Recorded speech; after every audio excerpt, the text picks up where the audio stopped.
Live mula sa TV5 Media Center Reliance. Kasama ang buong puwersa ng News 5. Ito ang 28th KBP Golden Dove Awards at 13th Makatao Awards Best TV Newscast. Frontline Pilipinas. Bakla yun, gawin! Lasing na afam, pinagtulungang bugbugin ng mga beki. Ano kaya ang atraso niya? Sa pool sa CCTV, mga kargang case ng beer nahulog mula sa truck. Bumaha tuloy ng beer sa kalsada. Isa pang sa pool sa video, mga nakatira sa kondo na trap sa sunog. Matapos mapalitan bilang Senate President, Senator Alan Peter Cayetano bumuelta sa mga nambabash sa pag-Facebook Live niya. Kayo galit na galit pag nagpe-Facebook ako. Sa gitna ng umugong na balitang meron na rin siyang ICC arrest warrant, Senator Bongo iginiit na wala siyang nilabag na batas sa buong buhay niya. Sa sports, Barangay Ginebra nabawi ang trono sa PBA Commissioner's Cup matapos mataubin ng TNT. At eto na nga, Coco Martin balik TV5 na.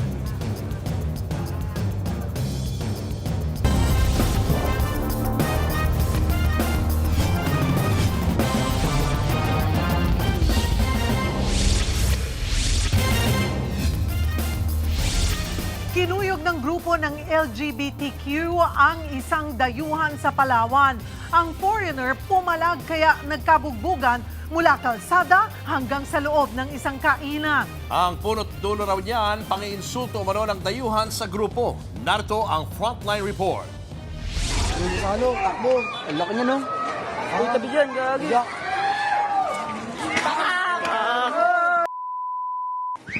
Hinampas ng upuan ang dayuhang lalaki na unang may tinulak na lalaki sa tapat ng tricycle. Nabaling tuloy ang atensyon ng dayuhan at sinugod ang LGBTQ member na nanghampas sa kanya. Ang kaso, di siya umobra rito at ang dayuhan pa rin ang bumagsak sa kalsada. Bakla yun, gawin! Pinipilit tumayo ng dayuhan pero sinakal siya ng kaalitan. Ang kaninang naitulak sa tricycle, gumanti rin ng hampas sa foreigner. Habang may isa namang pilit na umaawat sa kanila. Nakawala at nakatayo rin ang foreigner at ready na ulit umatake. Ang LGBTQ member na sumakal sa kanya, akmang manghahampas ulit ng upuan. Pero ang dayuhan, kinuha ang helmet ng nakaparadang motor. Sabay ihinampas ito sa kaaway na nasa loob ng kainan. Ang mga nanonood, tila pinagkatuwaan pa ang nangyaring gulo. Kuha ang video sa Puerto Princesa City sa Palawan. Ayon sa investigasyon, nainsulto ang grupo nang tawagin silang bakla at pinagsalitaan ng masasama ng lasing na foreigner. Nagkaroon ng komprontasyon at itinulak ng dayuhan ang isang lumapit sa kanya. Dito na nagkaroon ng pagtatalo na nauwi sa rambulan. Nagtamo ng sugat sa ulo ang foreigner pero tumanggi na itong magpadala sa ospital. Hindi na rin nagsampa ng reklamo ang magkabilang panig.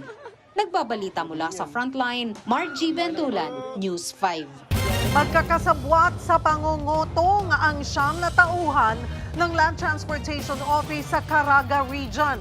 Sinibak sila matapos mahuli sa akto. Aniya sa Frontline sa balita si Bril Montalvo ng News 5, Mindanao. Sa halip na manghuli ng mga pasaway na motorista, ang mga siyam na enforcers na ito ng Land Transportation Office Caraga Region o LTO-13 ang hinuli ng mga otoridad. Isa sa kanila pinadapan ng arestuhin. Huli sila sa entrapment operation ng mga pulis at Task Force LTO National sa National Highway ng Buenavista, Agusan del Norte nitong Huwebes ng umaga. Naaktuhan ang mga enforcer na nanunuhol daw ng motorista habang nagsasagawa ng operasyon sa lugar. Doon ako yung katungod sa pagpapaylo. Yung mga bakit kayo na batong kanina sa Murti. Doon ako yung katungod, ikuha sa uling ng abogado. Ayon sa mga pulis, matagal nang inirereklamo ng mga motorista sa tanggapan ng LTO Nacional ang mga suspect dahil umano sa pangungutong. Kaya naman nagkasana ng surveillance ang mga otoridad na nagresulta sa kanilang pagkakaaresto. Doon sa mga drivers, kung sino-sino man ang pwede nilang paghingian. But then kanina po, nakita natin na may direct bribery talaga kasi yung ginawa nilang operation, yung mark money po na binigay nila doon sa mga LTO personnel ng Butuan ay nandoon sa kanilang possession.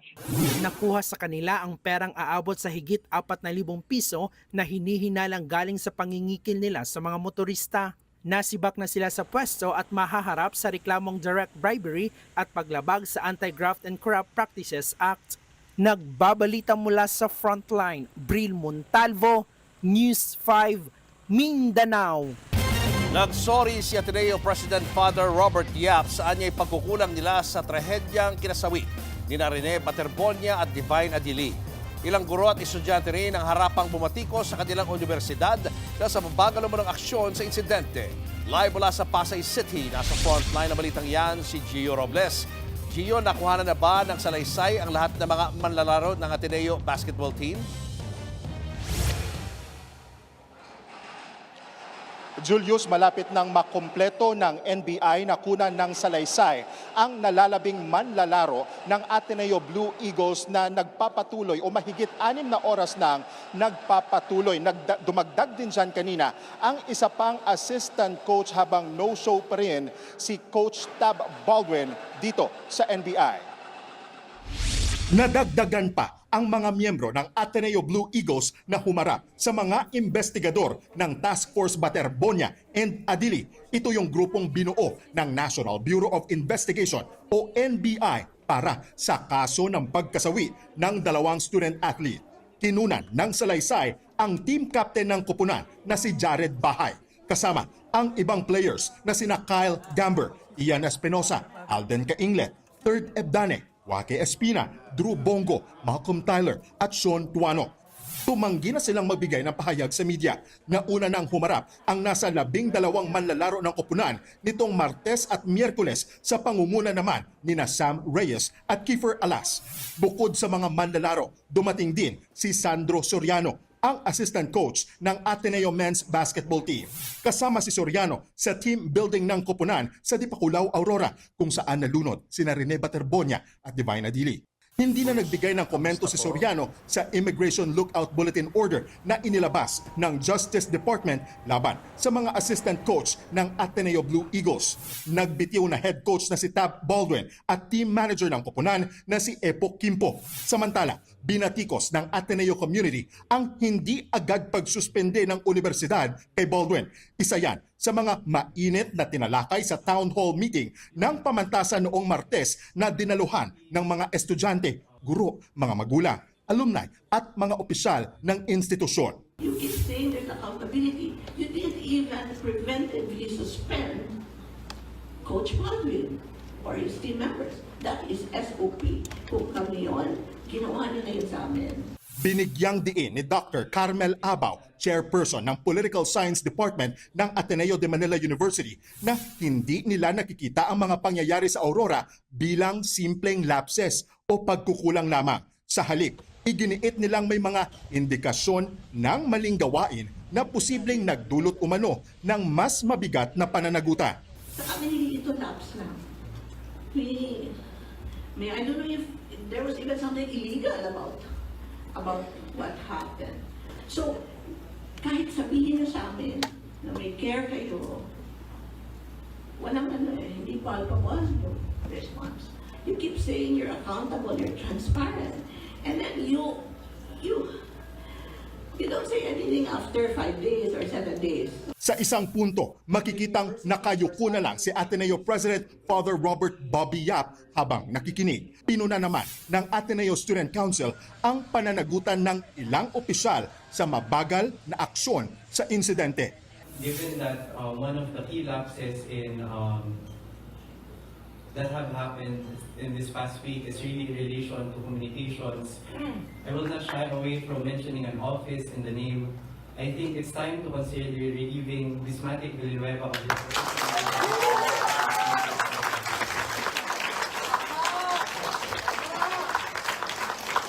Sa town hall meeting, humingi ng tawad si Ateneo President Yap sa kanila umanong mga pagkukulang. I'm very sorry. There were certain lapses. We were not sure what to do. We were doing our best as we went along. We realized these other things also will have to be handled. You can criticize the process, but that's what happened.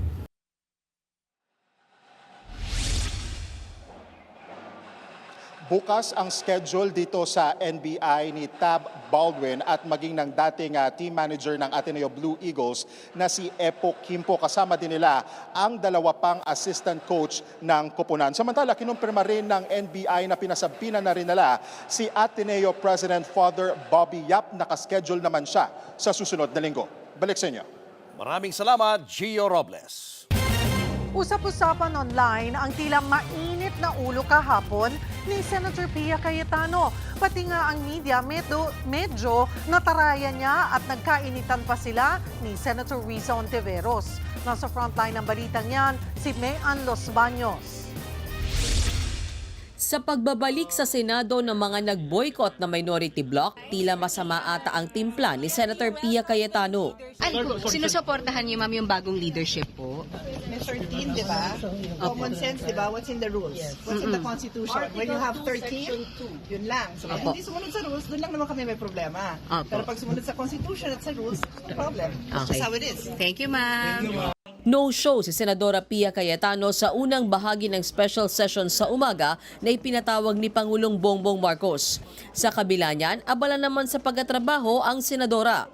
Dumalo siya sa pagtalakay ng mga panukalang may kinalaman sa kalusugan.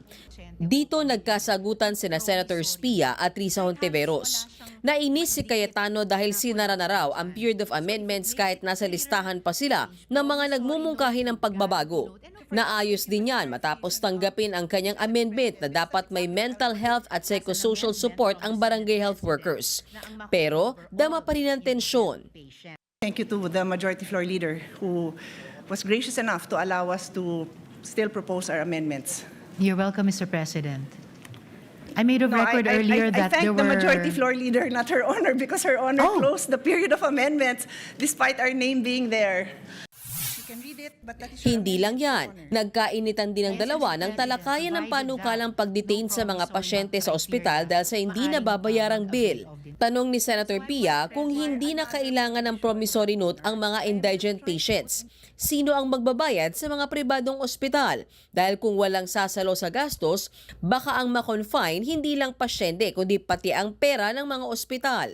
Ipinaliwanag ni Senator Risa na may mga guarantee mechanism naman at pwedeng pumasok ang DSWD at iba pang ahensya ng gobyerno. Pero sagot siya ni Cayetano, Her Honor keeps on pointing to the alternatives to a promissory note. Wala nga hong nakasulat sa batas nyo na gano'n. Already mentioned earlier, yung in terms of yung wording, yung language ng bill, pwede na nga pong palitan yung promissory note with guarantee note just to indicate nga na hindi na po ito yung kasalukuyan, hindi nga dating kasalukuyang sistema na sa pilitang pinapapirma yung mahirap na pasyente o pamilya niya ng promissory note. umabot pa sa puntong tinawag ni Cayetano na baka maging disaster ang pag-aamyenda sa batas. Kailangan nga natin ng number because we have to find out where will we get this amount to support naman these private hospitals. Otherwise, this is a disaster. Definitely, this is not going to turn out to be a disaster. The whole point of the bill, as the gentle lady herself has said, is to amend and update the original law. And that is why we are in the period of amendment, to further improve it. Paliwanag ni Senator Pia, the only reason I use the word disaster, Mr. President, because time and again, the small private hospitals have practically kneeled down in front of us, begging us for support. So pag pinasa natin to, hindi dahil sa hindi natin kinonsider yung burden sa kanila, then disaster yun para sa kanila. At kung disaster para sa kanila. Disaster yun sa healthcare system natin. Sa huli na magitan na sa Senate President Sherwin Gatchalian at nagmungkahing linawin pa ang wika ng panukala para malinaw kung sino talaga ang sasagot sa bayarin ng mga mahihirap na pasyente. Nagbabalita mula sa Frontline, Mean Los Baños, News 5. Hindi pa direktang masabi ni Senate President Sherwin Gatchalian kung totoo bang si Senator Chis Escudero na ang magiging presiding officer sa impeachment trial laban kay Vice President Sara Duterte. Ang malinaw raw sa ngayon, handa si Gatchalian. Nagbabalik si Mean Los Baños. Ngayong tapos na raw ang drama at kaguluhan sa Senado, isa raw sa prioridad ng bagong Senate President na si Senator Win Gatchalian ang paghahanda sa impeachment trial ni Vice President Sara Duterte. Pero sino ang tatayong presiding officer? Kanina, nilinaw ni Senate President Gatchalian ang pahayag ni Senator Ping Lacson kahapon sa planong ihalal ng majority bloc si Senator Chis Escudero bilang presiding officer sa impeachment trial ni VP Sara. I don't want to preempt yung presiding officer discussion. Pag-uusapan pa yan ng mga senators. At under the rules, it's the Senate President who will preside unless the Senate will decide otherwise. Ayon kay Lacson, bukod sa abogado si Escudero, may karanasan na siya sa nakaraang impeachment trial ng Senado. Kaya kanina, diretsahan kong tinanong si Senate President Gatchalian. Non-lawyer kayo, but you think you can preside the impeachment trial? The Constitution doesn't prescribe any requirement on lawyers. No? So, in fact, ang gusto ng Constitution, as layman as possible in proceedings. This is a political process. No? At kaya mga senador ang hukom o ang judges dahil this is a political process. Kaya niyo, sir, maging presiding officer? Kakayanin natin. No? I'll do my best. Of course, marami pag-aaralan. That's why I've been quite busy lately. So, pipilitin natin. Gate pa ng bagong Senate President, malaking trabaho ang impeachment trial kaya dapat lang napuspusan ang paghahanda dito. How big of a challenge is that for you, sir? Well, ang impeachment kasi, even until now, I say it's a very divisive process. No? We have to admit that it's very divisive. And nahahati ang taong bayan. Pero kasama yan sa trabaho namin. No? Yan ay kasama sa accountability process ng ating bansa. No? So, I think it's going to be a challenge. It will be. We have to prepare. No? We have to prepare. This is a responsibility that we cannot get away with. No? Kasi kasama yan sa mandato namin. Bago ang pagsisimula ng impeachment trial sa July 6, plano ni Senate President Gatchalian na magpatawag ng caucus o meeting kasama ang lahat ng mga senador para pag-usapan ang schedule, seguridad at resulta ng pre-trial conference. Sa ngayon, wala pang timeline kung gaano katagal ang aabutin ng impeachment trial ni VP Sara Duterte. Bago pa magsimula ang impeachment trial, mahalaga rin daw sa ngayon kay Senate President Gatchalian na makausap ang lahat ng mga taga-minority bloc. Isa pa sa usaping impeachment ang pagsuspindi ng Sandigan Bayan sa nakakulong ngayong si Senator Jinggoy Estrada dahil sa kasong plunder at graft kaugnay sa flood control scandal. Ayon kay Gatchalian, kasama sa mga apektuhan ng pagiging Senator Judge ni Estrada sa impeachment. From what I understand, pag suspended ka as a senator, kasama na rin dun yung being a senator judge. No? So the suspension is to the senator and it carries with it all the responsibilities as a senator, including becoming a senator judge. Dagdag pa ng leader ng Senado, mananatiling 2/3 o 16 ang dapat na boto sa impeachment ng bise. Malinaw ang Constitution, 2/3 of all members. So that is 16. So in my opinion, we have to follow the Constitution. Ayon naman kay Senator Lacson, posible silang maghalal ng isang impeachment manager na pwedeng tumulong sa presiding officer sa pagtaguyod ng maayos na paglilitis. Sa ngayon, puspusan ang paghahanda ng Senado na tatayong impeachment court na nakatakdang simulan. May higit 2 linggo na lang mula ngayon. Isang araw dyan ang logistics para sa paglilitis. That is the biggest challenge, the logistics portion. Kasi maliit ang Senado eh. Ang prosecution, gusto nila may sarili silang huddle room, may sarili silang media room, meron silang sariling staff, ang defense, ganun rin. Of course, yung senators may sarili ring mga requirements. So it's very difficult. Nakikipagtulungan na rin ang liderato sa iba't ibang security at enforcement agencies para masiguro ang seguridad ng Senado oras na magsimula na ang paglilitis. We have to admit that the personalities involved are political entities or political personalities. So we have to make sure na covered ang security aspect nitong impeachment proceedings. Nagbabalita mula sa Frontline, Mean Los Baños, News 5. Nagumpisa na ang pre-trial conference bilang paghahanda sa paglilitis ng impeachment case ni Vice President Sara Duterte sa susunod na buwan. Pero unang araw pa lang, nagkaroon na raw ng tensyon. Nasa frontline ng balitang yan, si Marian Enriquez. Medyo nag-initan, ma'am. May mga ganong ganap. Hindi, kasi period ko ngayon, mainit ang ulo. Dinaan sa biro ni Private Prosecutor Attorney Lorna Capunan ang umano'y tensyon sa pagitan ng defense at prosecution teams sa impeachment case ni Vice President Sara Duterte. Kanina ang unang pre-trial conference kung saan plinansya ang mga detalye ng paglilitis. Ang defense team sinabing normal lang daw ang magkaroon ng hindi pagkakasundo. Hindi naman tense, that's usual. That's usual in pre-trial, you know, even in the RTC, ganyan yan, no? So wala naman, it's really nothing out of the ordinary, and of course we appreciate the patience also of the clerk of court, no, Senator Pantu, and the prosecution panel. So ano lang, normal lang yan. Isa sa mga naging issue ang mga iminumungkahing kondisyon o stipulation sa mismong araw ng pagdinig. Binigyan ng dalawang kampo ng hanggang Lunes para isumite ang kanilang komento. Naging produktibo naman daw ang naging proseso. Kanina nga, nakita nyo, lumabas kami, nag-usap na ang dalawang panig, no? Kung paano natin mapapabilis. Yun ang maganda naman na naging resolution. Pero as to the details, syempre, hindi pa ako masyadong makashare dahil as you know, we're not allowed to discuss the case. Pero ang hindi ikinatuwa ng tagapagsalita ng prosecution team ay ang patuloy daw na pag-isnab ni VP Sara sa proseso, bagamat dumalo ang kanyang defense team.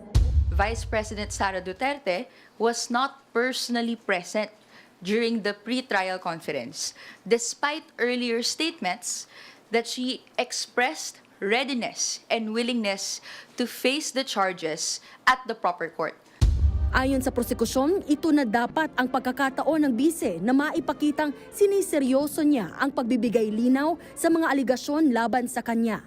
This is clearly hindi na naman pagseseryoso sa proseso. Kasi kung sineseryoso yung proseso, dapat binibigay na yung mga sagot na matagal lang hinihingi ng taong bayan. The explanation is either you are not serious or talagang feeling mo lang talaga you don't owe any people any explanation. It speaks about how they think that they are way beyond the reach of the law eh. Ayon naman sa defense team ni VP Sara, haharap daw ang bise kung kinakailangan. Kung kinakailangan, no? But sa ngayon, hindi pa natin masasabi kung kailan yon, kung mangyayari yun, kung kailan yon. But really, ang communication natin kay VP is constant naman. No? Meron naman tayong open line with the Vice President. Pinag-uusapan namin lahat. In fact, after today, i-update ko rin siya. Muli ring binatikos ng prosekusyon ang pre-trial brief na isinumite ng kampo ng bise. Imbis daw kasi nasagutin ang mga aligasyon, ay muli lang nitong kinuwestiyon ang proseso. The pre-trial brief sets the tone on how the defense will structure its answers.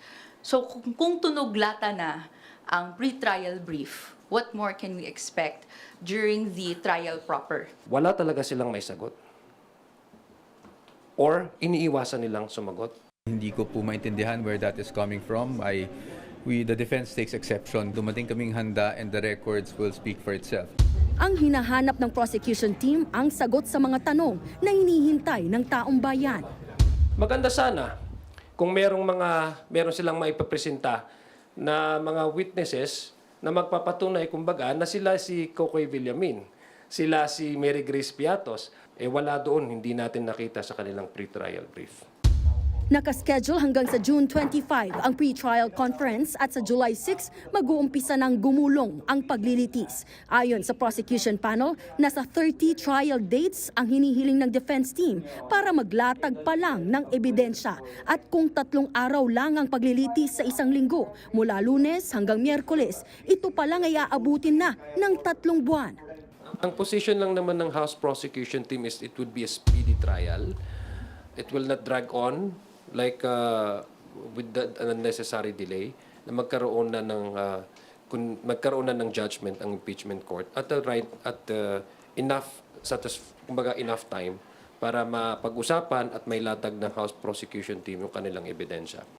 Ayon naman kay Senate President Win Gatchalian, malaking paghahanda ang gagawin para sa paglilitis, lalo na sa logistics. Nakikipag-coordinate na rin daw ang Senado sa iba't ibang ahensya para matiyak ang seguridad ng Senado oras na magsimula ang paglilitis. Nagbabalita mula sa Frontline, Marian Enriquez, News 5. Sa ibang balita, pinahihigpitan ang seguridad sa mga eskwelahan kasunod ng nangyaring pananaksak sa General Trias, Cavite. Paano raw nailusot sa paaralan ang kitchen knife? Nasa Frontline ng balitang yan si Ian Suyu. 2 araw matapos saksakin ng isang estudyante ang 5 niyang kaeskwela sa loob mismo ng isang paaralan sa General Trias, Cavite, nababahala ngayon ang Coordinating Council of Private Educational Associations o COCOPEA sa ganitong uri ng karahasan na kinasasangkutan ng mga bata. Tingin ng grupo, dapat ay i-assess ang seguridad ng paaralan. Base sa investigasyon ng General Trias Police, kitchen knife ang ginamit na panaksak ng grade 8 student. Nagawa niya itong maipasok sa paaralan. Of course, inaasahan natin sila na magpatupad ng mga safety measures, including checking whether there are weapons being brought inside the campuses. Base pa sa investigasyon, dala ang kutsilyo, bumaba pa raw ang estudyante mula 2nd floor papuntang ground floor, saka pumasok sa classroom ng mga pinagsasaksak niyang grade 5 students. 7 ang sugatan, nasa mabuting lagay na sila, bagamat isa sa kanila ang kinailangang operahan. Sa programang Ted Filon at DJ Chacha, nakitaan din ng DepEd ng kakulangan sa seguridad ang paaralan lalo't walang ginagawang bag inspection sa mga pumapasok doon. Ang tanong nga po, paano ba naipasok yung kutsilyo? So obviously, wala pong mechanism for bag inspection, wala pong metal detectors doon sa school, at 2 ang yung security guard. Pero nakita ko, kailangan po talaga i-augment po yung personnel ng school.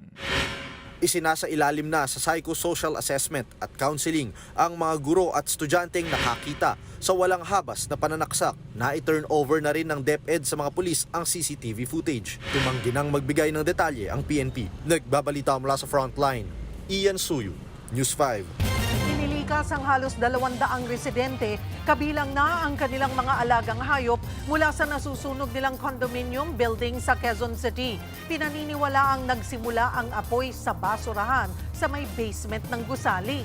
Nasa Frontline ng balitang yan, Simon Gualvez. Sa video na ito sa isang condominium building sa Libis, Quezon City, makikita ang mga residenteng nakasilip sa bintana, nakatakip ang kanilang ilong at meron pang nagpapagpag ng tuwalya. Tila na trap kasi sila nang magkasunog sa gusali. Kita ang maitim at makapal na usok. Agad namang rumisponde ang mga bumbero at pinababa nila ang mga nakatira sa gusali. Mano-mano nilang sinagip ang mga residente. Gumamit na nga ng oxygen tank ang mga bumbero para mapasok ang loob ng nasusunog na gusali. Kabilang sa kanilang mga nasagip ay mga bata at meron ding senior citizen na nahihirapan ng huminga. Ang iba, kinailangan pang isakay sa wheelchair. Hindi po kami makahinga talaga. Ako muntik na akong mahimatay. Just crossing to the other unit. And then when we tried to evacuate, parang my eyes was burning na from the smoke. I couldn't breathe. I was having a panic attack. Base sa investigasyon ng Bureau of Fire Protection, nagsimula ang sunog sa basurahan sa may basement area. Galing po kasi sa solid waste yun. Ngayon, iniimbestigahan pa namin kung bakit yung base sa report nila, ba't lumaki ng ganun. Dumaan doon po sa garbage chute na tinatawag. So, nahirapan din kami gawa nung sobrang usok. Wala namang nasaktan o namatay sa sunog. Tumagal din ito ng mahigit 3 oras bago idineklarang fire out. Kahit far out na, hindi pa rin basta-basta pinababalik ang mga residente at unit owner ng apektadong condo building. Kailangan muna kasi matapos ang ginagawang clearing at mopping up operations sa mga otoridad para masigurong hindi na magdudulot pa ng panibagong problema. Sa kabuuan, halos 200 residente at mga fur babies ang nailigtas. Pansamantala muna silang nanatili sa isang auditorium malapit sa lugar. Nagbabalita mula sa Frontline, Mon Gualvez, News 5. Nabisto ang isang dugyot na bodega kung saan nakaimbak ang iba't ibang produktong pagkain na murang binebenta sa Quiapo, Maynila. Ilan pa nga sa mga ito, isang taon nang expired. Nasa Frontline ng balitang yan si Dave Abuel. Patong-patong pa ang mga tinitindang produktong yan sa isang bodega sa Quiapo, Maynila nang puntahan ng mga pulis. Nabistong expired na ang mga ito sa test buy ng Manila Police District Special Mayor's Reaction Team. May mga instant noodles, mga juice, mga palaman at iba pa. May mga pabango pa raw nakasama. May mga produkto pang nakaimbak sa banyo. Ayon sa mga pulis, ilan sa mga produkto ay nasa 1 taon nang expired. Ito ay kanilang binubura sa pamamagitan ng acetone o yung iba naman ay pinapatungan naman nila ng sticker. Allegedly kasi sabi, ito yung mga pang-waste na ng mga iba't ibang mga kumpanya kung saan dapat na ito ay for distraction na. Gamit ang isang gadget, pinapalitan nila ang expiry date ng mga produkto. Ikinagulat din ng mga pulis ang nakitang mga daga sa mismong bodega. 2 babaeng tindera ang inaresto. Dinakip din ang 3 lalaking nasa bodega, kabilang ang sinasabing helper at taga-tamper. Iprinisinta sila mismo sa Talk to the People ni Manila Mayor Isko Moreno sa Facebook. Sa ngayon, tukoy na ang may-ari ng mga produkto at ng pinag-imbakang bodega. So ating hinahanap at nananawagan nga si Mayor na pumunta na siya rito sa aming opisina. Tumanggi nang magpa-unlock ng panayam sa News 5 ang mga inaresto. Hawak na sila ng Manila Police District at mahaharap sa mga reklamong paglabag sa Consumer Act of the Philippines at Food Safety Act of 2013. Nagbabalita mula sa Frontline, Dave Abuel, News 5. Na-delay ng halos 1 buwan ang sweldo ng ilang jeepney driver sa ilalim ng service contracting program. Umabot pa nga sa 1.3 million pesos ang hindi pa naibibigay sa mga driver. Nasa frontline ng balitang yan, si Gerard de la Peña. Halos 1 buwan na mula nang matapos ang service contracting program ng pamahalaan. Ang pangakong bayad sa kada kilometrong biyahe, hanggang ngayon hindi pa rin nakukuha ng maraming driver. Kaya ang driver na si Blas Orolfo walang naipadalang pera para sana pambili ng gamit sa eskwela ng kanyang 4 na apo sa probinsya. Inaasahan din yun eh. Yung dapat na ano. Sana may bigay na. Unang-una, yung mga apo ko nangangailangan din ng tulong pumapasok. Ang kooperatibang ito na bumabiyahe sa rutang Cubao-Panay Avenue, daang libo rin ang hindi pa nakokolekta mula sa LTFRB. Ay, nagkautang-utang na po yung mga membro namin. Nangutang na ng 5-6 kasi nagpasukan po. Siyempre yung mga anak po nila kailangan po buli ng mga bag, sapatos. Kaya nangutang po sila sa labas. Lugi pa nga raw sila dahil may 20% na discount sa pasahe sa lahat ng pasahero sa kasagsagan ng mataas na presyo ng langis. Ayon sa kooperatiba ng mga jeepney na bumabiyahe sa rutang Muñoz hanggang Monumento sa Quezon City, aabot sa 1.3 million pesos ang kabuang halaga na hindi pa naibibigay sa kanila ng LTFRB. Napakikinabangan sana ng halos 70 driver. Every week, 2 times kami pumupunta. Minsan may time pa nga everyday na kami pumupunta. Imbis na may matrabaho na kami, pumupunta pa kami lagi to follow up. Kasi nga, kaya naman kami papalap, dahil kinukulit din kami ng driver. Lalo na noong bago mag-opening ng school sana. Sa ngayon, tinitingnan pa ito ng Land Transportation Franchising and Regulatory Board. Ang Department of Energy nakikita ang posibilidad na magkaroon ng rollback sa presyo ng produktong petrolyo sa susunod na linggo. Ayon sa source ng News 5, base sa 2 araw na trading, posibleng bumaba ng 6 pesos and 50 centavos hanggang 8 pesos and 50 centavos ang kada litro ng diesel. Sa gasolina naman, pwedeng bumaba ng 2 pesos and 50 centavos hanggang 4 pesos and 50 centavos. Definitely next week mararamdaman na ho kaagad ang ating movement at tama ho kayo ang mataas po ang tsansa ngayon na ang direksyon ng movement ng price ay pababa. So yan ho'y mararamdaman kaagad. Pero para naman sa mga transport cooperatives, kulang pa rin ito. Mataas pa rin. Lalo't hindi naman kami nagtataas ng pamasahe. Kung tutusin mo, malaking damage talaga sa amin to. Ayon sa DOE, mukhang aabuti ng 6 na buwan hanggang 1 taon bago magbalik sa normal ang supply ng langis at ang presyohan nito. Nagbabalita mula sa Frontline, Gerard de la Peña, News 5. Sa kauna-unahang pagkakataon, nagkaharap sa bilateral meeting sina Pangulong Bongbong Marcos at Russian President Vladimir Putin. Nangyari ito sa pagbisita ni Pangulong Marcos sa Russia para sa ASEAN-Russia Commemorative Summit. Sa kanilang pag-uusap, tinalakay ng dalawa ang pagpapaigting ng kooperasyon ng Pilipinas at Russia, partikular sa kalakalan, agrikultura, enerhiya at ekonomiya. Inalala rin ng dalawang leader ay 50 anibersaryo ng diplomatikong relasyon ng Russia at Pilipinas. Si President Putin inalala ang pagbisita noon ni dating Pangulong Marcos Sr.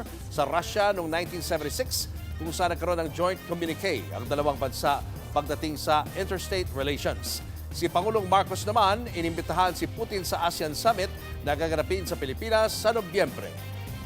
Today, we have a good opportunity, Mr. President, to evaluate the current state of the Russia-Philippine cooperation. So this includes the joint Russia-Philippine Commission on Trade and Economic Cooperation. Speaking as chair of ASEAN, I personally extend my invitation to Your Excellency to attend the 21st East Asia Summit, which is scheduled to take place in Manila next November. Bakit ba kayo galit na galit? Yan ang tanong ni Senator Alan Peter Cayetano sa mga bumabatikos sa kanyang mga pag-Facebook Live. Giit pa niya, salitan ang ilan sa mga senador sa anyay pang-iinis sa kanya. Sinabi niya yan matapos umabsent sa special session at mag-anunsyo si Senate President Win Gatchalian na tapos na ang drama sa Senado. Sa frontline ng balitang yan, si May Ann Los Baños. Tapos na ang Senate Flix. Back to work na tayo. Galing na mismo kay Senate President Win Gatchalian. Tapos na ang drama at gulo. Back to work na ang Senado ngayong bago na ang liderato. Stressful din nangyari sa lahat eh. Hindi lang naman sa akin or sa ilan na senator. Lahat na stress eh. No? So hindi kami magkaka-agree on many things. Hindi rin kami we will not have the same position on many things. Pero ang position namin is certain na lahat kami gusto namin magtrabaho na. Biglang ang napainom ng tubig si SP dahil kagagaling lang daw niya sa gym. Sorry, galing ako gym eh. Yeah, nauhaw ako. Hindi ako nakainom. Para mawala yung stress. Pero kahit back to work, hindi raw siya binati nang pinalitan niyang si dating Senate President Alan Peter Cayetano. Pero ayaw na raw niyang bigyan ng kulay yan. Kanina, si Senator Cayetano na absent at walang paramdam sa special session ay pinatawag mismo ni Pangulong Bongbong Marcos, nag-Facebook Live habang may logo ng Senado sa likod niya. So, huwag na tayong maglokohan. Yung kahapon, kasi may 13 na kayo at gusto nyong palitan ang Senate President kasi gusto nyo tuloy-tuloy na yung impeachment at ang gusto nyo, grupo nyo ang magdikta ng tempo through the presiding officer. Dito rin siya naglabas ng sama ng loob sa pampuputakti sa kanyang pag-Facebook Live. Ba't kayo galit na galit pag nagpe-Facebook ako? Ang hilig nyo rin mag-Facebook. Buwelta pa nga niya ang ilan din namang mga senador nagfe-Facebook din. Ito lang ang tanong ko sa mga pamilya ko sa Facebook.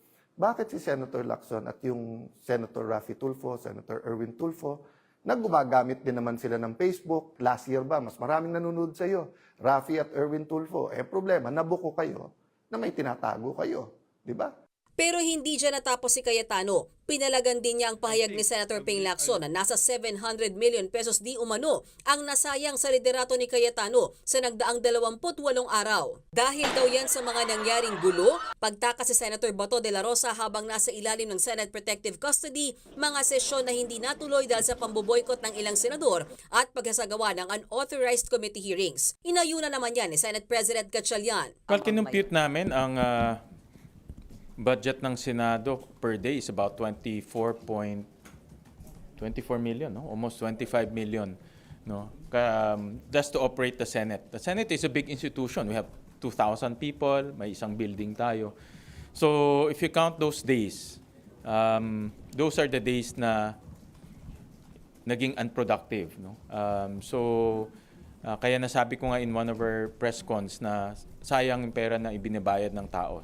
Pero ang tanong ngayon ni Cayetano, saan galing yan? Tinignan niya lang yung budget ng Senado, tapos dinivide niya, nakuha yung 25 million a day. So nasaan yung intellectual dishonesty? Nasaan ang pagtatago ng katotohanan? Simple lang po. Kahit sino po ang Senate President, 25 million a day ang gastos ng Senado kung ganun kasimple ang computation mo. Git pa ni Cayetano, nag-iikutan lang naman daw ang ilang mga taga-mayorya para inisin siya. Nagte-take turns lang naman po si Raffy Tulfo, si Erwin Tulfo, si Senator Ping Lacson, tapos yung iba sa grupo nila, yung tag team lang yun, para kayo naman mang-inis kay Alan, kayo naman magkalat ng hindi totoo, kayo naman magkalat ng ganito. Palabasin natin ang gulo-gulo, di ba? Again, ano yung intent? Para hindi malaman ang buong katotohanan. Si Cayetano ang tumatayong Senate Minority Leader sa liderato ni Senate President Win Gatchalian. No-show siya matapos ang mahabang Facebook post na alam na niyang papalitan siya bilang Senate President. Absent din ang kanyang mga kasamahan noong nagbotohan ng bagong Senate President, maliban na lang sa nag-over the background na si Senator Joel Villanueva. Pero dumalo ang ilan sa kanila sa plenary session ng Commission Appointments at sa hapong special session. Sa kabila niyan, 3 chairmanship ang binigay sa minority bloc. Si Senator Bongo, chairman ng Committee on Sports and Youth. Nabigyan din ng magkapatid na Villar. Si Senator Mark, kahawakan ng Committee on Banks, Financial Institutions, Currencies, habang Committee on Government Corporations and Public Enterprises naman kay Senator Camille Villar. Kaya naman ang tanungin si SP Gatchalian kung posibleng may lumipat mula sa minority to majority, sagot niya, I cannot preempt kung ano yung kanilang magiging decision. But one thing for sure, sa mga nakausap ko, even in the minority, they want to go back to work. No? And si Senator Camille Villar, isa siya sa mga gusto nang to buckle down to work. Ang aming layunin ay magtrabaho to put the Senate back on track in terms of working on important bills. Sa majority bloc naman hahawakan ni Senator Kiko Pangilinan ang Committee on Constitutional Amendments and Revision of Codes, Agriculture, Food and Agrarian Reform, Justice and Human Rights. Siya rin ang automatic na miyembro ng Judicial and Bar Council. Si Senate President Pro Tempore Tito Sotto naman ang maunguna sa Komite ng National Defense and Security, Peace, Unification and Reconciliation at Ethics and Privileges. Health and Demography, Women, Children, Family Relations, and Gender Equality naman ang hawak ni Senator Risa Hontiveros. Si Senator Bam Aquino naman ang Trade, Basic Education, and Science and Technology. Committees on Finance and Local Government naman ang pangungunahan ni Senator G.V. Ejercito. Si Senator Ping Lacson naman ang hawak sa Ways and Means Committee, habang si Senator Raffy Tulfo ang chairman ng Committee on Public Services and Migrant Workers. Games and Amusements Committee naman kay Senator Lito Lapid, habang ang lumipat na si Senator Villanueva ang hawak sa Higher Education at Labor Committees.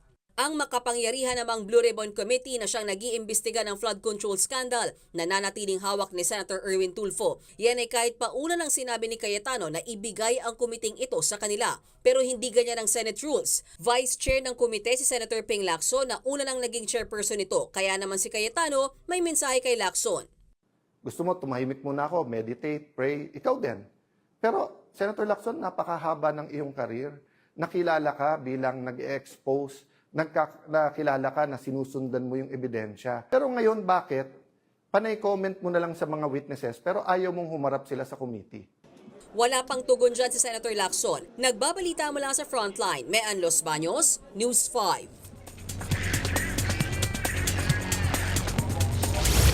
Kinuha ng Barangay Ginebra ang kampyonato para sa Commissioner's Cup ng PBA Season 50. I'll tell you, the unsung hero here could be Stephen Holt. Oh, look at alley-oop, Scotty Thompson. 100. 19 points for Scotty Thompson. Sa Game 7 kontra TNT Tropang 5G, nakamit ng Gin Kings ang panalo sa score na 88-76. Itinanghal na Finals MVP si Scotty Thompson na nag-average ng 10 points at 7 rebounds sa serye.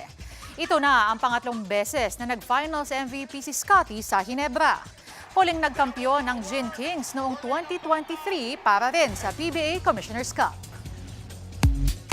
Showbiz, eto na nga! Mga kapatid, eto na nga ang mga umaarangkadang showbiz balita ngayong Huwebes. Nagbabalik sa prime time si Coco Martin.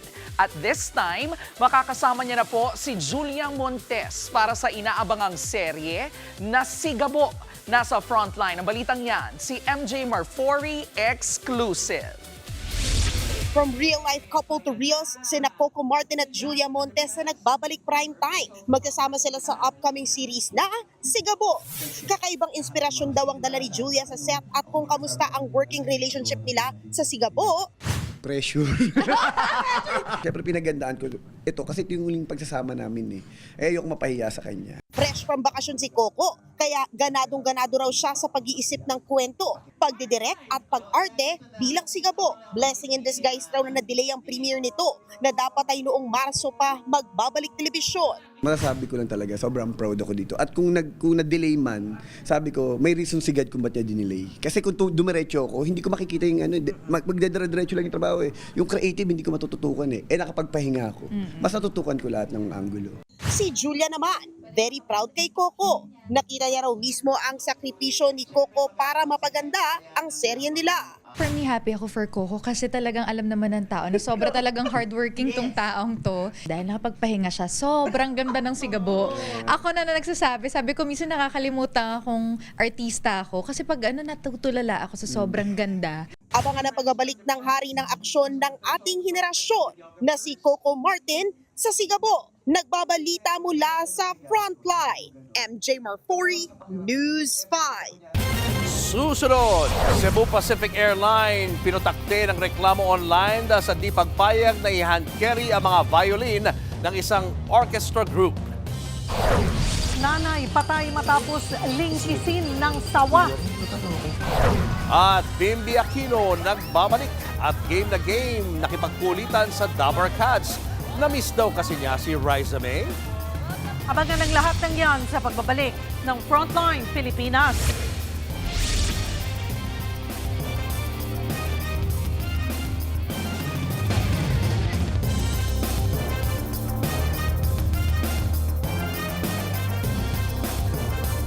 Mga kapatid, Julius Babaw po, nasa Middle East o saan mang dako ka ng mundo, manatiling may alam at may pakialam sa mga mainit na balita dito sa ating bansa. Simulan po natin ang bawat araw sa tuloy-tuloy na balitaan sa Frontline. Mag-follow at mag-subscribe sa social media pages ng News 5.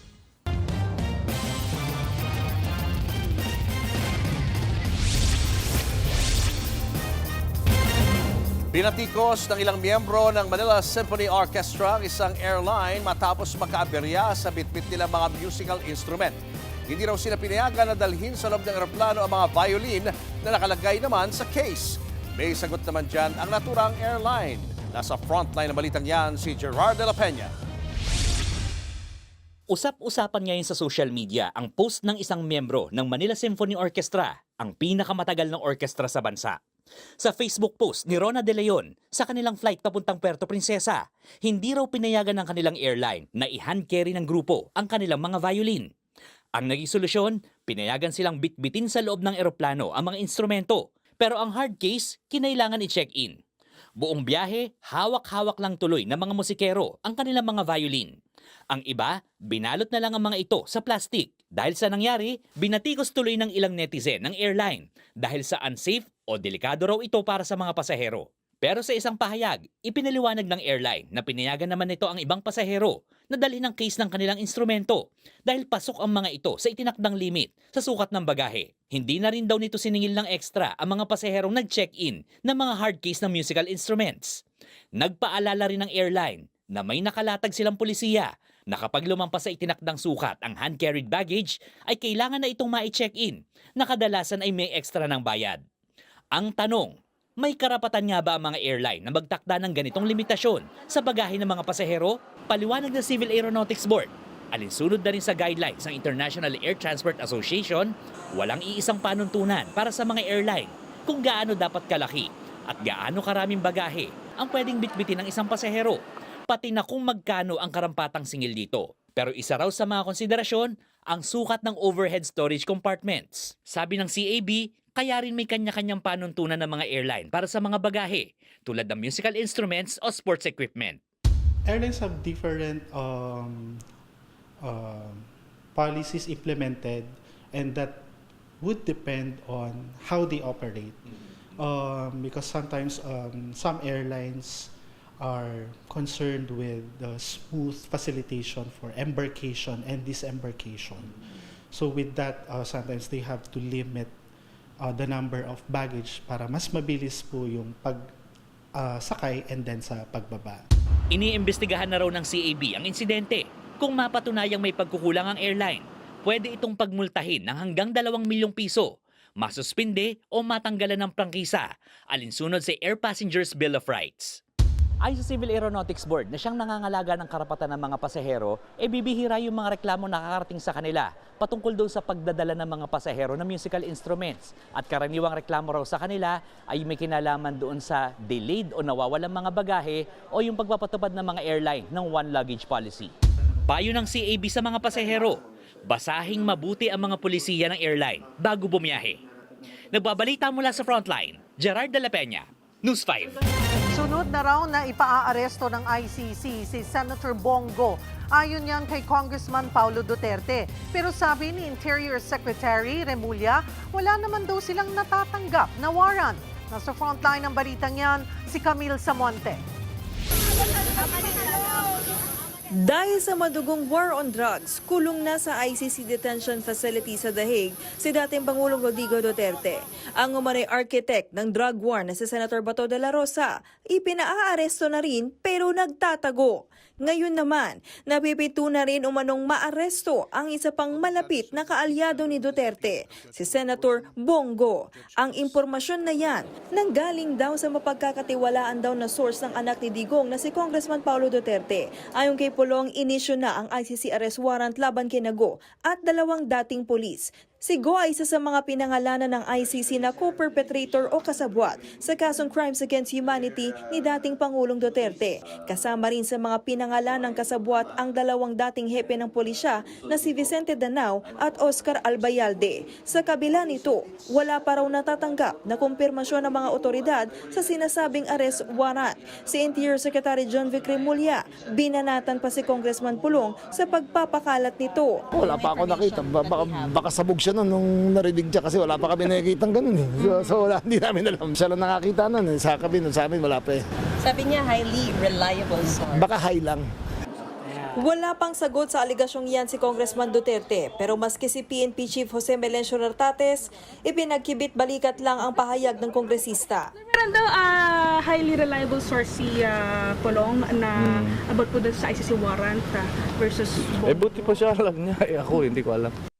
Ayon naman kay dating Senator Antonio Trillanes, hindi dapat paniwalaan si Congressman Pulong dahil wala pang bagong warrant na inilalabas ang ICC. At kung meron nga raw na lalabas sa lalong madaling panahon, hindi raw ito malalaman ni Pulong tulad ng kung paano ito hindi nalaman ng kanyang ama noong dinala sa The Hague. Maging ang Department of Justice, wala pa raw natatanggap na anumang opisyal na komunikasyon mula sa ICC. Mismong Philippine Center on Transnational Crime daw ang nagpatunay niyan. Kung matatandaan sa kaso ni Senator De La Rosa, November 6, 2025 pa, inisyu ng ICC ang arrest warrant laban sa kanya pero 6 na buwan itong selyado at formal lang na isinapubliko nitong May 11. Samantala, wala pa rin daw kumpirmasyong natatanggap si Senate President Win Gatchalian sa umano'y pag-aresto kay Go pero handa kaya silang isailalim si Go sa protective custody. It's very difficult to preempt, no? Let's wait kung totoo nga yung information na yun. The situations vary. Sa kabila ng bulong-bulungan ng arrest warrant, naglabas ng pahayag si Senator Go. Anya, pinapasa Diyos na lang daw niya ang lahat. Buong buhay niya raw kasi wala naman siyang nilabag na anumang batas ng tao o batas ng Diyos. Hindi rin daw naging bahagi ng mandato niya ang mga operasyon ng kapulisan. Umaasa at pinagdarasal na lang daw niya na hindi mabahiran ng pamumulitika ang kanyang kaso sa ICC. Sa parehong pahayag, may bagong birada si Congressman Duterte sa koneksyon ng Administrasyong Marcos sa ICC. Anya, ginagamit lang ng gobyerno ang ICC bilang sandata kontrata laban sa kanilang mga kalaban sa politika. Ito rin daw ang ginagamit ng administrasyon para mapagtakpan ang isyu ng korupsyon. Bumwelta naman agad dyan ng Malacanang. Sa isang ambush interview sa Russia, iginiit ni Yuse Claire Castro na mga Pilipino rin ang nagsampa ng kaso sa ICC laban kay dating Pangulong Duterte. Dahil daw yan sa pagkakasangkot nito sa extrajudicial killings. So bakit ba lagi nating sinisisi ang korte? Sinisisi natin ng administrasyon. Huwag nating kalimutan na yung kaso na sampa ito 2017 pa. So, hindi ito wine-weaponize. Kung may kailangan managot, dapat na managot. Lagi na lang ginagamit itong issue na to para pagalitin ang kapwa natin Pilipino at pag-usapan ang tungkol sa soberanya. Nagbabalita mula sa Frontline, Camille Samonte, News 5.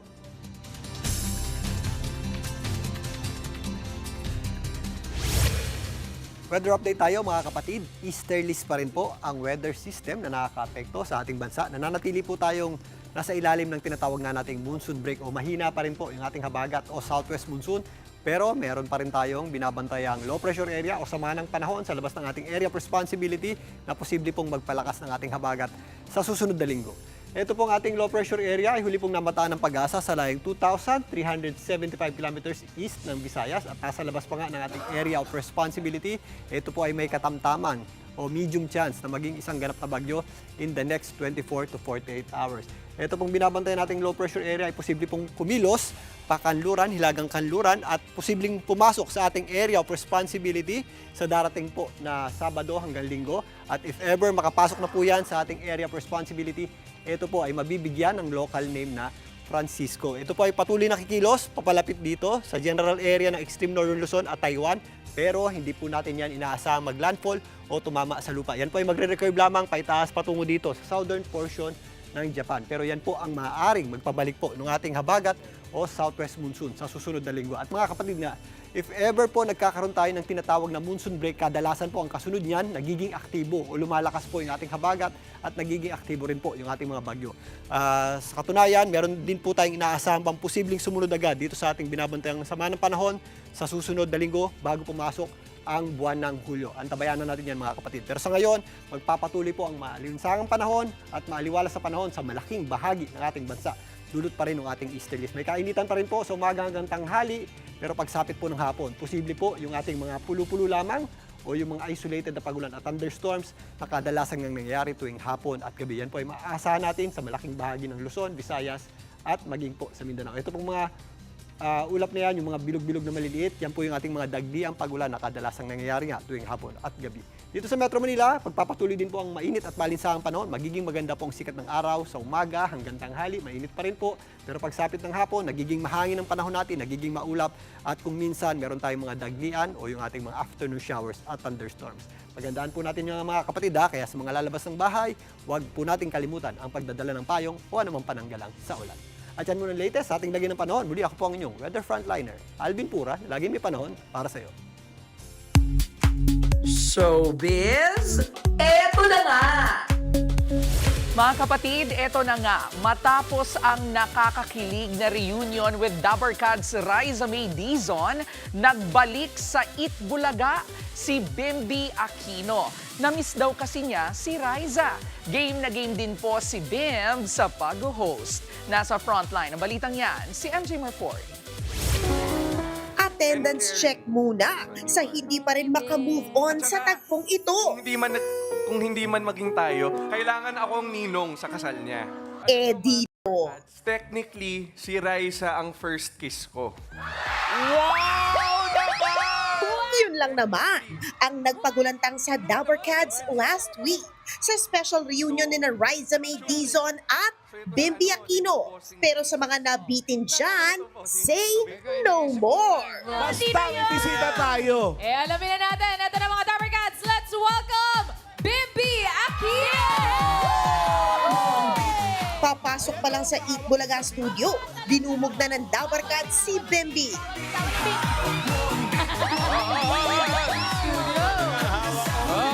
Mga Dabarkads, na-miss niyo ako?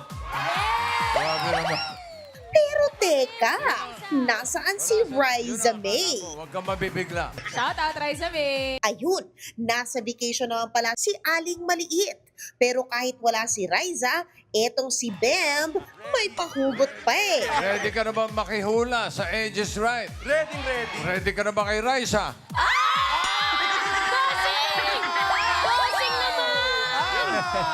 Oo nga, no, na-miss ko nga si Raisa. Pero kahit wala si Riza, game na game sa hosting si Bimbi. Halatang halata ang pagiging anak ng Queen of All Media, ha? Ikaw saan ka mababa, Bim? Bahay ni Raisa. Uy, Kuya Aldrin, baka pwede naman sa bahay ni Raisa. Ano ba ang address? Hindi ko raw si Raisa. Ano ba ang address, Kuya Aldrin? Hindi ko po alam eh. Ako din eh. Hindi lang sa hosting game si Bem, game na game din maki-showdown, no? Okay. Hindi rin talaga nagpaawat sa dance moves. Relax, relax muna kayo. Pero teka, Bem, saan ka pupunta? Nako, kailan kaya ulit magtatagpo ang love team ni na Bem at Riza? Alamin natin ang susunod nilang tagpo sa Eat Bulaga tuwing alas 12 ng tanghali sa Hapon Champion ng TV5.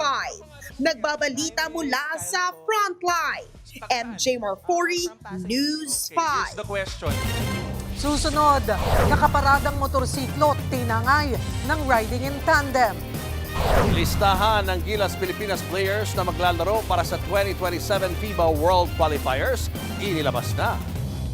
At sa Showbiz Exclusive, hari ng aksyon ng ating henerasyon na si Coco Martin, ipinaliwanag kung bakit Sigabo ang title ng bago niyang serye na mapapanood dito sa TV5. Yan at iba pa sa pagbabalik ng Frontline Pilipinas.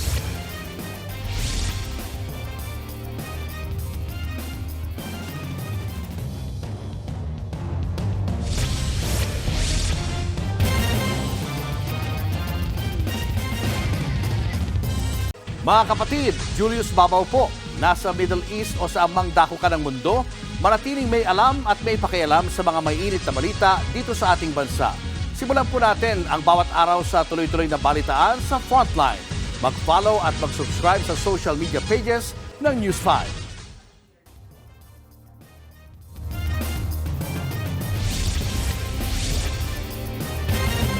Tinangay ng riding in tandem ang nakaparadang motorsiklo ng isang security guard sa Quezon City. Ang motor higit 100,000 piso ang halaga na kamakailan lang daw natapos bayaran ng biktima. Nasa frontline ng balitang yan, si Carol De Asa. Madaling araw ng Hunyo 9 na maispatan ang pagdating ng riding in tandem na ito sa R. Fernandez Street, Barangay San Antonio, Quezon City. Nang makarating sa dulo, nilapitan ng isang kawatan ang nakaparadang isang motorsiklo sa tapat ng isang apartment. Maya-maya pa, natangay na nila ito. Ayon sa security guard at may-ari ng motor na si alias Vin, nadiskubre na lang nila na ninakaw na ito nang papasok na siya sa trabaho. Paglabas po niya, kasi paalis na po siya, bandang 5:30 po, ay napansin niya po na wala na po yung motor sa labas ng bahay, sa may gate po, sa kalsada. Bigla niya po akong tinawag, and then nung hinanap po namin, na-confirm po namin na yung motor is hindi po talaga namin mahanap. Kasi yung susi naman po, hindi naman po naiwan sa motor yun. Laking panghihinayang ng mga biktima dahil kaka-fully paid lang daw ng motor na nagkakahalaga ng mahigit 100,000 piso. Malaga po talaga to kasi araw-araw po to ginagamit ng asawa ko sa trabaho po. Service po namin to. Ngayon, last year lang po talaga namin to na fully paid. Nakakapanlumulang din po isipin, sir, na yung pinaghirapan po namin ay kukunin lang po ng iba. Sana naman po makonsensya kayo at sana po lumaban po kayo ng patas. Pinaghirapan po namin yan. Sana po, wala na po sana mabiktima. Tingin ng barangay, mga profesional na magnanakaw ang riding in tandem at hindi residente ng Quezon City. Nagalawan po ng mga involved na mga suspect, mga professional po talaga sila. Sa katuwang po ang kapulisan, na backtrack po namin na hindi sila taga rito. Hindi po Quezon City, malayo po ang narating nila. Patuloy pa rin ang paghahanap ng otoridad at umaasa ang may-ari ng motor na mababawi pa ito. Nagbabalita mula sa Frontline, Carol De Asa, News 5! Pinagbabaril ng isang sundalo ang kanyang misis sa Kalinog, Iloilo. Lumalabas sa investigasyon na nagkasundo ng maghiwalay ang dalawa.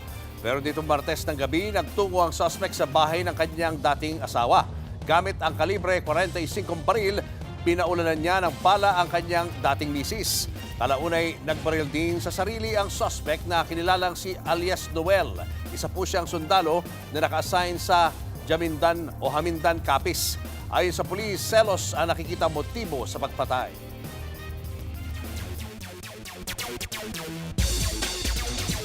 Inanunsyo na ng Sabahang Basketball ng Pilipinas sa mga players na maglalaro sa Window 3 ng 2027 FIBA World Asian Qualifiers. Napabilang dyan ang 2026 PBA champions ng Barangay Ginebra na sila Scottie Thompson, Justin Brownlee, RJ Abrientos at Troy Rosario. Nagbabalik naman sa roster sina Junmar Fajardo, Dwight Ramos, AJ Edu at Chris Newsome. Hindi naman mawawala ang mga young bloods at debuting players ng team na sina Mike Phillips, Justin Baltazar, Carl Tamayo at Kevin Kiambao. Magsisimula ang FIBA qualifiers sa July 3. At yan muna ang latest sa sports. Ako po si Denise Tan. Showbiz, eto na nga! Mga kapatid, eto na nga, from leading man to husband. Matapos ang matagal na haka-haka, kinumpirma na nga po ni Tom Holland na kasal na sila ni Zendaya. Sa isang event ng pag-usapan ng tungkol sa mga AI-generated wedding photos na nakaloko pa raw sa lola ni Tom. Nang tanungin siya kung kinailangan pa ba niyang magpaliwanag sa kanyang pamilya tungkol sa peking larawan, ang sagot ni Tom, hindi na raw dahil nandoon naman silang lahat. Ayun na nga, hindi na po niya idinetalye, wala ring video at walang live stream. Pero isang bagay ang sigurado, ang friendly neighborhood na si Spider-Man, abay, may misis na. Susunod, nanay sa Indonesia, patay matapos bigla na lang lingkisin ng sawa. At Showbiz Exclusive, hari ng aksyon ng ating henerasyon na si Coco Martin, pinaliwanag kung bakit Sigabo ang title ng bago niyang serye na mapapanood na rin dito sa TV5. Tutok lang mga kapatid, magbabalik pa ang Frontline Pilipinas.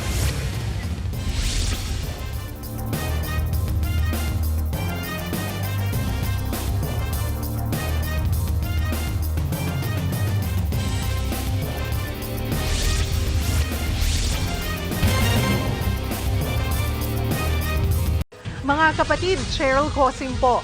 Nasa Estados Unidos, Canada o saan mang dako ka ng mundo, manatiling may alam at may pakialam sa mga mainit na balita dito sa ating bansa. Simulan natin ang bawat araw sa tuloy-tuloy na balitaan sa Frontline. Mag-follow at mag-subscribe sa social media pages ng News 5.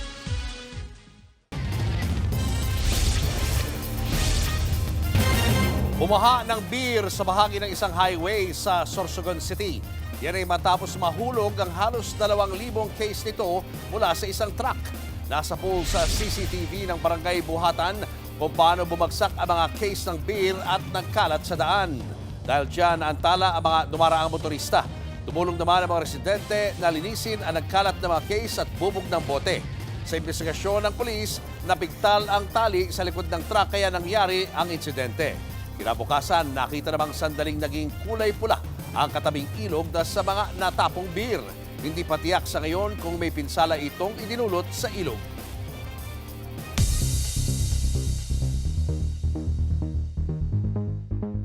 Nagpapastol lang nasawi pa ang isang nanay sa Indonesia nang lingkisin siya ng sawa. Nagulantang na lang ang mister ng biktima nang madatnan nitong walang buhay habang nasa bibig ng ahas. Agad daw tinaga ang sawa. Base sa report, nag-alala ang mister nang hindi pa rin umuuwi ang kanyang misis pasado alas 6 ng gabi. Nang hanapin niya ito, nakita niya ang kalunos-lunos sa kondisyon ng kanyang asawa, ilang metro lang ang layo sa kanilang bahay. May haba raw na halos 8 metro ang sawa. Pangalawa ang Indonesia sa may pinakamaraming nasawi dahil sa pag-atake ng ahas. Showbiz, eto na nga! Eto na nga ang matindi, mga kapatid, sa kapamilya.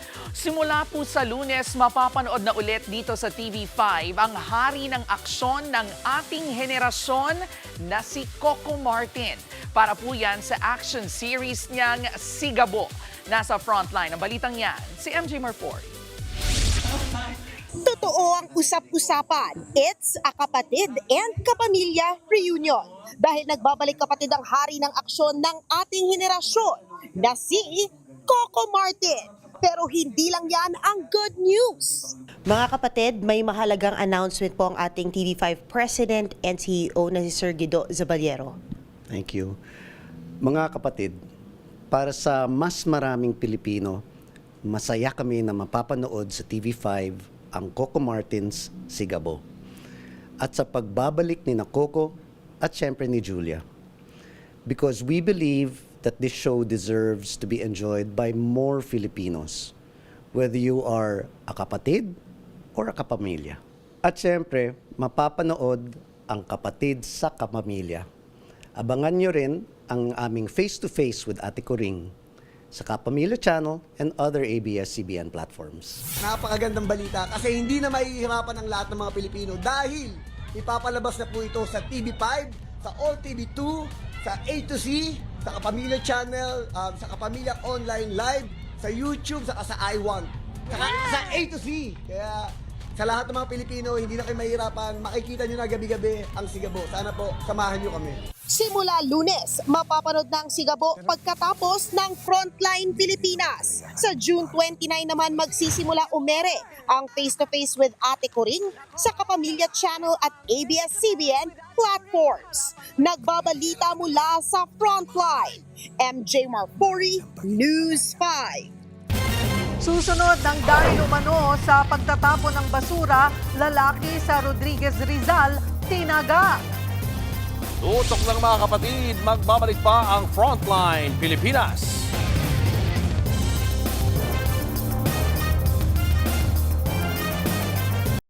Mga kapatid, Cheryl Cosing po. Nasa Estados Unidos, Canada o saan man dako ka ng mundo, manatiling may alam at may pakialam sa mga maiinit na balita dito sa ating bansa. Simulan natin ang bawat araw sa tuloy-tuloy na balitaan sa Frontline. Mag-follow at mag-subscribe sa social media pages ng News 5.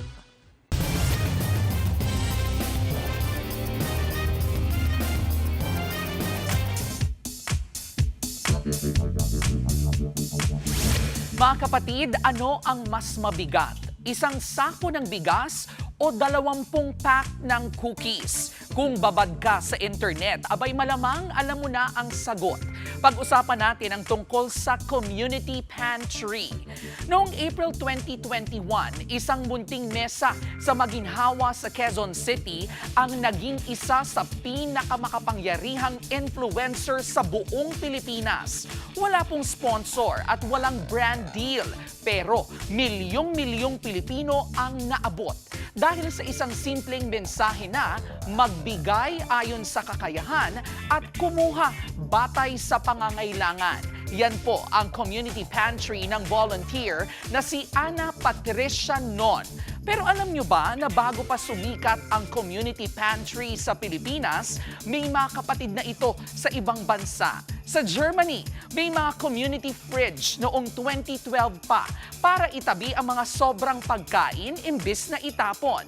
Sa Amerika naman, may mga tinatawag na blessing box, parang mini sari-sari store pero libre. Pero iba ang nangyari sa Pilipinas. Dahil hindi lang ito naging lagayan ng pagkain, naging simbolo ito ng bayanihan. Kaya nag-viral mula Quezon City hanggang Bicol, Cebu, Davao at halos bawat sulok ng Pilipinas. Dumami po ang pantry na nagsulputan sa loob lang ng ilang linggo. At ito ang mas nakakagulat. Umabot pa ang ideyang ito hanggang Timor-Leste. May mga community pantry rin doon na hayagang nagsabing inspirasyon po nila ang Filipino bayanihan spirit. Isipin mo yon, isang munting mesa sa Maginhawa nakarating hanggang ibang bansa. Mga kapatid, ang community pantry ay hindi tungkol sa bigas o delata o cookies o kahit anong pagkain. Ang pinoprotektahan dito ay ang ideya na kapag nagsama-sama ang ordinaryong mamamayan, kaya po nating gawin ang mga bagay na akala natin imposible at minsan isang munting mesa lang ang kailangan para mapatunayan hindi papatay ang bayanihan. Yan po ang ating K-alaman. K-OK. Susunod sa poll sa CCTV, babae lapnos ang mukha ng masabugan ng pressure cooker. At showbiz exclusive, Coco Martin ile-level up pa raw ang aksyon sa bago niyang seryeng Sigabo. Yan at iba pa sa pagbabalik ng Frontline Pilipinas.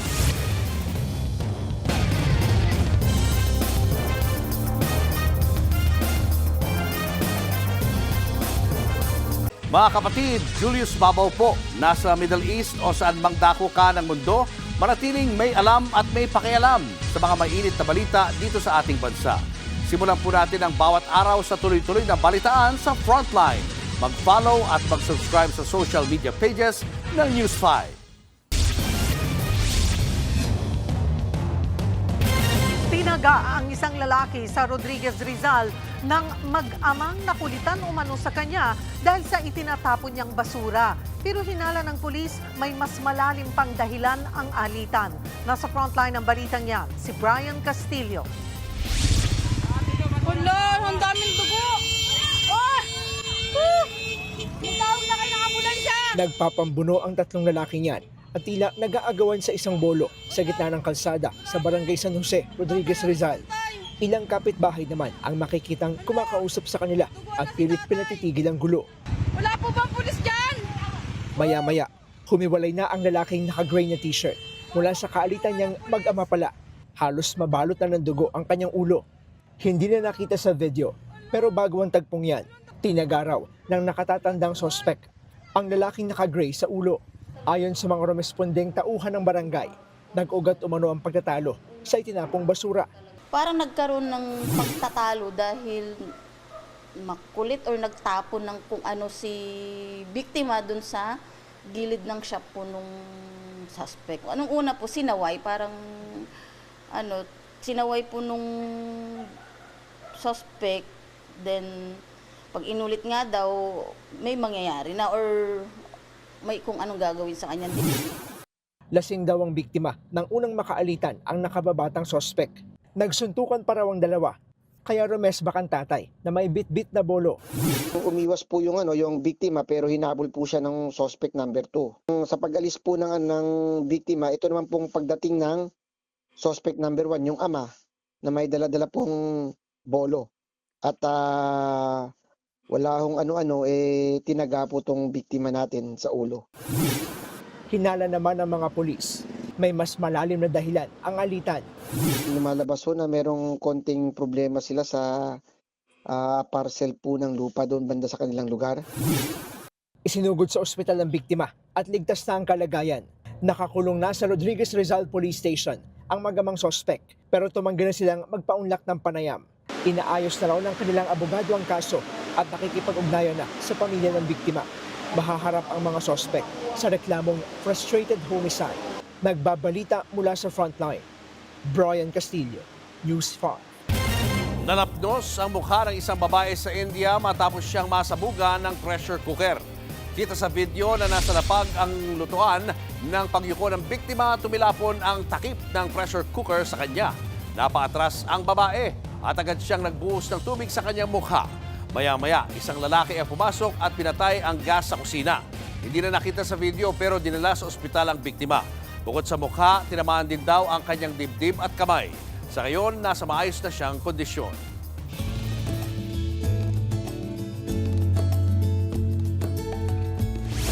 Tuloy-tuloy lang po ang pagtulong ng Alagang Kapatid Foundation sa mga biktima ng lindol sa Mindanao. Sa pagkakataong ito, ang mga nasa Tent City naman sa Barangay Buwayan ng General Santos City ang binisita natin.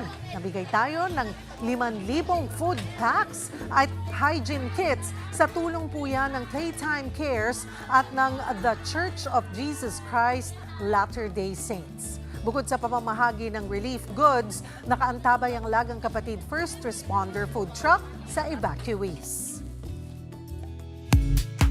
Showbiz, eto na nga! Eto na nga, ile-level up pa raw ni Coco Martin ang aksyon sa bago niyang serye na Sigabo. Pero bago po yan ipalabas sa Lunes, dito sa TV5, eksklusibong ipinasilip sa programang Julius Babaw Unplugged ang behind the scenes ng Sigabo. Narito po ang Frontline Report. Isang matinding eksena to, bakbakan. Siguradong pasabog ang pagbabalik prime time ng nag-iisang Coco Martin. At eksklusibo akong naimbitahan sa behind the scenes ng upcoming teleserye na Sigabo na mapapanood din dito sa TV5.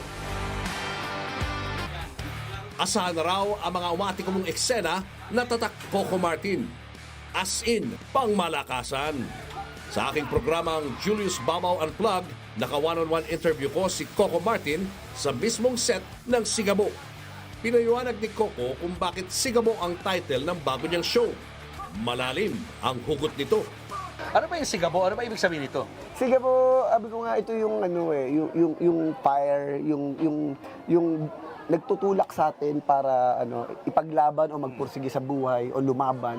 Di ba, lagi ko nga sinasabi, Kuya Jules, na ang Pilipino, lagi tayong umaasa sa lakas ng lakas ng damdamin di ba? Yung sige, sugod lang, di ba? Yun yung pinaka ng Sigabo, yung di ba sabi nga yung Sigabo ng damdamin mo. Sabi pa ni Coco, talagang ibinuhos niya ang lahat sa seryeng ito. Siya ang aktor, producer at direktor ng Sigabo.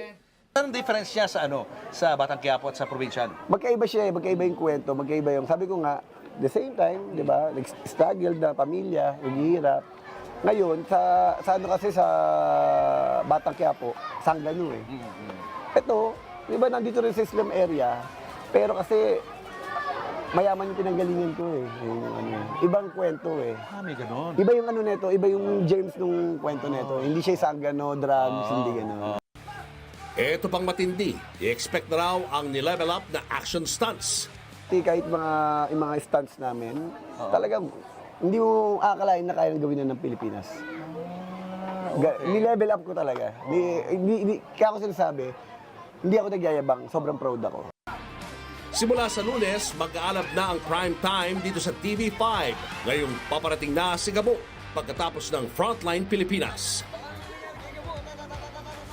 Mga kapatid, exciting ang pagbabalik prime time ni Coco Martin. At yan nga po ang ating mga showbiz update at kay Alaman ngayong Webes. See you tomorrow mga kapatid. Ako po si Jervy Wrightson.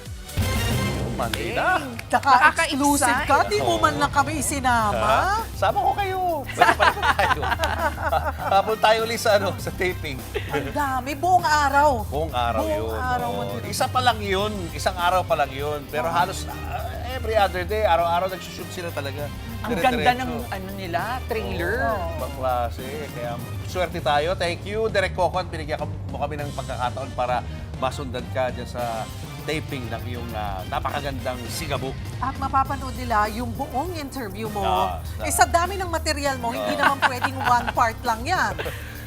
Hindi. Meron na ako in-upload. Ngayon nga, naka-upload na siya. Ang maganda dito, yung mga lumalabas sa vlog ko ng mga artista na wala na mga opportunity sa buhay, si Coco ang kumukuha. Oo, napag-usapan ko Oo, yun. so inipon niya ngayon yung mga artista na yun. Pagdating ko doon sa set, nandun sila naghihintay sa akin. Parang reunion. Oo. Kaya panoorin niyo yung vlog sa Julius Babaw Unplugged. Saya! And welcome back to TV5. Coco Martin. Sigabo, starting Monday na. Ayan po mga kapatid wala nang bitawan yan. Tututok lang kayo dito sa TV5. Yan. Abangan niyo ulit kami bukas dito pa rin sa TV5 sa 1PHRP TV True TV at 105.9 True FM. Kami ang inyong mga kapatid sa Balitaan at Public Service. Walang iwanan sa Frontline Pilipinas. At susunod na po ang A Secret in Prague.